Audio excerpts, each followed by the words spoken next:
Good morning guys, welcome back to Tumpa's blog কে। তো সবাই কেমন আছেন? আশা করি সবাই ভালো আছেন, আমিও ভালো আছি। আর এই দেখুন সকাল সকাল কোথায় বেরিয়েছি আমি আর প্রিয়া? দুধ আনতে।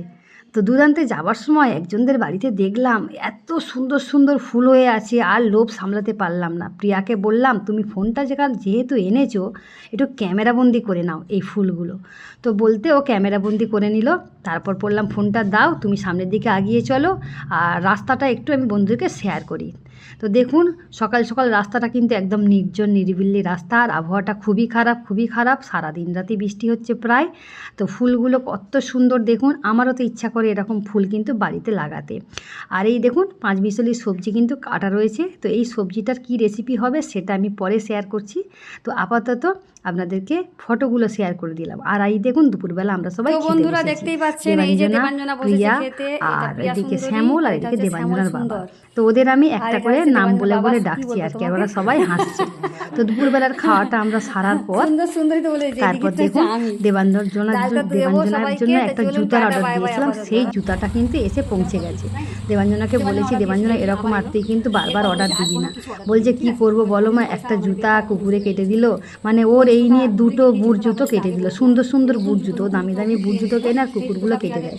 সেই দিনকে প্রিয়াদের বাড়িতে গিয়েছিলাম স্বাদ খেতে, আর সাড়ে থেকে এসে আমাদের আর তুলতে মনে নেই। আর বাইরে ছিল, আর কুকুরে এসে মানে ওর জুতো আমার জুতো সবাই জুতো কেটে দিয়েছে। তো আমার জুতোটা এখন পরে কিনবো, তো ওর জুতোটা আগে কিনে দিলাম। তো জুতোটা ভাবলাম আপনাদেরকে শেয়ার করি, দেখাই যে জুতোটা কেমন হয়েছে। তো বন্ধুরা জুতোটার দাম নিয়েছিল 361 টাকা। 160 টাকার মধ্যে 1 টাকাও কিন্তু কম করে নাই। 160 টাকা তো 1 টাকা নিয়েছে। আমি বলেছিলাম 60 টাকা নাও, 1 টাকা নিয়ে কী করে বলে না দিতে হবে। তো দিয়েছে। আর এই দেখুন দেবাঞ্জনার পায়ে পরিয়েছি। দেবাঞ্জনার তো মোটামুটি পছন্দ হয়েছে, বলছে মা খুব সুন্দর, খুব কমফোর্টেবল। তো বলছি ঠিক আছে, তোর যদি কমফোর্টেবল হয় তাহলে পরবর্তী সময় বন্ধুরা অবশ্যই জানাবেন কালারটা কেমন হয়েছে। এত ডিপ কালার দেবো না, আমি একটু হালকা কালার দেবো। আর এই কালারগুলো একটু উগ্র কালারই পড়ে, মানে উগ্র একটা হালকা দেখুন কালারটা। দেবাঞ্জনাকে বললাম একটু হাঁটাচলা করে দেখা, বলতে হাঁটাচলা করে দেখাচ্ছে। তো কেমন হয়েছে বন্ধুরা অবশ্যই জানাবেন। তার কথা গাইস, এই যে ফ্লিপকার্ট থেকে এক্ষুনি একটা অর্ডার দিল দেবাঞ্জনা, ওই যে জুতো ও পরেছে, একটু পায়েটা তুলে দেখা। তো জুতোটা এসেছে আমার তো মোটামুটি ভালোই লেগেছে। 160 টাকা নিয়েছে, 1 টাকাও কিন্তু কম করে না। একটা অর্ডার 361 তো 361। তো কেমন হয়েছে অবশ্যই জানাবেন। খোল দেখি একটু, আর খোল। এরপর আর কোনো অর্ডার নয়, কারণ প্রায় দিন এখন অর্ডার দিয়ে প্রায় হয়, তাহলে অন্য কালার অর্ডার দেবো যাতে আমার পায়ের সাথে ম্যাচিং হয়। তো ওকে বললাম আমাকে এটা হচ্ছে এমন জুতো যে শীত গ্রীষ্ম বর্ষা সবসময় পরা যাবে, তাই না? সেই জন্য আমি আবার কি করলাম, আমার নিজের পায়ে একটু কেমন লাগবে দেখতে চাইলাম। সত্যি দেখলাম যে না, বেশ ভালোই। পরবর্তী সময় আমি আমার পায়ে কারণ বাচ্চারা এইসব কালারগুলো পড়লে ভালো লাগে, আমাদেরকে আর এই দেখুন বিকালবেলার দিকে ম্যাগি। এর আগে কখনোই আমি সবজি দিয়ে ম্যাগি বানাই না। তো এই প্রথম আমি সবজি দিয়ে ম্যাগিটা আমি সেদ্ধ করে জল ঝরিয়ে নিয়েছি, মানে ভালো করে ধুয়ে কাঁচা জল দিয়েও আমি এটাকে ভালো করে।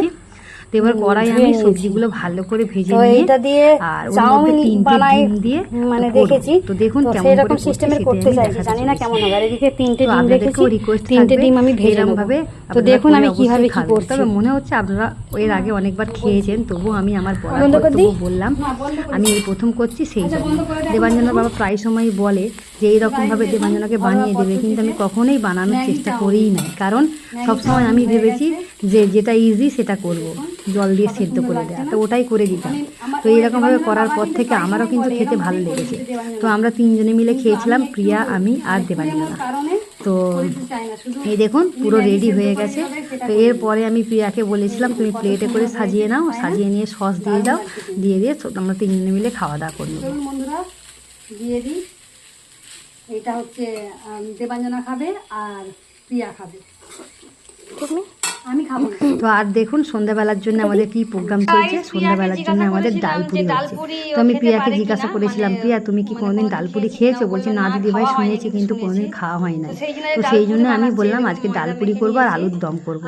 এই দেখুন ডালপুরির জন্য ডালের মধ্যে আমি জিরের গুঁড়ো, নুন পরিমাণ মতো এসব আরে দিয়ে ভালো করে করে নিয়েছি, ভাজা করে নিয়েছি ডালটাকে।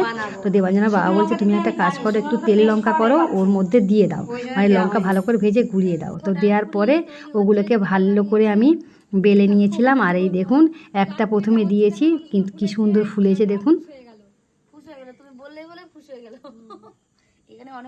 আর এই দেখুন এতগুলো বানাবো, মোটামুটি অনেকগুলোই। আর এই দেখুন রাতে আমাদের ডিনারে মানে রেডি করে নিয়েছি ডিনার, আলুর দম আর ডালপুরি। তো মানে ইচ্ছা ছিল যে একটু শসা কুচোনা থাকলে খুব ভালো হতো, কিংবা একটু মিষ্টি জাতীয় জিনিস থাকলে ভালো হতো, কিন্তু অত রাত্রে আর করার মানে সময় হয় নাই। আর পরের দিন সকালবেলা দেখুন অনেক কিছু রান্না হয়েছিল, কিন্তু সেই রান্নাগুলো আমি আপনাদেরকে শেয়ার করিনি। তো প্রিয়া বলল, দিদিভাই অনেক সবজি আছে, সেই সবজিগুলো দিয়ে একটা নিরামিষের তরকারি করি। তো শিম আছে, আপনার মূলো আছে, এদিকে গাজর আছে, শাকের ডাঁটা আছে, ফুলকপি আছে। বললো 5 মিশালি সবজি দিয়ে একটা সবজি বানাবো, নিরামিষ সবজি, খুব ভালো লাগবে খেতে। আমি বললাম ঠিক আছে তুমি করো তাহলে। বলে দিদিভাই গাছ থেকে একটা ঝিঙে পেড়ে দাও, বলতে আমি একটা গাছ থেকে ঝিঙে পেড়ে দিয়েছিলাম। এদিকে দেখুন ও কড়াই তেল দিয়ে দিয়েছে। তো এই যে 5 ফোড়ন রেডি করে নিয়েছে, 5 ফোড়ন, তেজপাতা, শুকনো লঙ্কা এইসবগুলো রেডি করে নিয়েছে।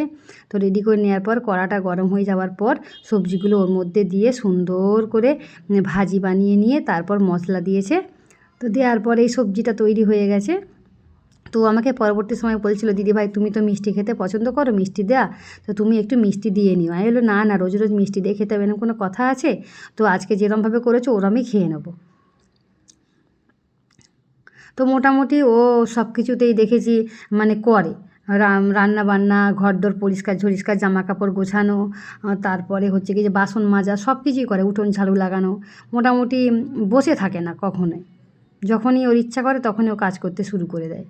কালকে ও অনেক জামা কাপড় গুছিয়েছে।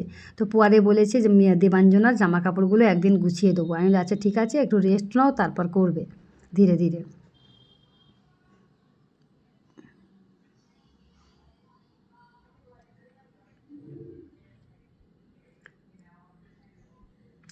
তো দেখুন সবজিটাকে ভালো করে সুন্দর করে ভাজি করে নিচ্ছে।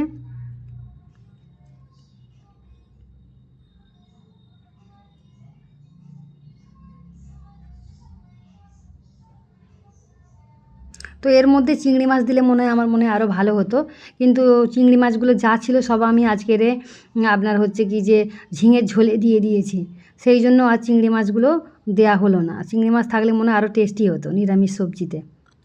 তো চলুন, আপাতত আমার ভিডিও শেষের পথে। তো যে সকল বন্ধুরা এখনও পর্যন্ত আমাকে বন্ধু করেননি, প্লিজ ঝটপট করে বন্ধু করে দেবেন। পাশে থাকা বেল বটনটা অবশ্যই প্রেস করে দেবেন, আর একটা হাইপ দিয়ে দেবেন। তো তো দেখুন এখনও পর্যন্ত কিন্তু নাড়াচাড়া চলছে। আর সবজি দেখবেন একটু ভালো করে ভাজলে সেই সবজির কিন্তু টেস্ট একটু আলাদাই হয়। তো মশলা দিয়ে দিয়েছে মোটামুটি সব কিছু মশলা, হলুদ গুঁড়ো, নুন, লঙ্কার গুঁড়ো, একটুখানি জিরের গুঁড়ো, এইসব আরে দিয়ে ভালো করে কষিয়ে নিয়ে ওর মধ্যে জল ঢেলে দেবে, দিয়ে মোটামুটি 5-10 মিনিটের মধ্যে সেদ্ধ করতে সময় লাগবে। তো সবজি প্রায় রেডি। তো চলুন বন্ধুরা, আজকের মতো টাটা বাই বাই। সবাই ভালো থাকবেন, সুস্থ থাকবেন এই কামনা করি। আবার নেক্সট ব্লগ নিয়ে হাজির হয়ে যাব।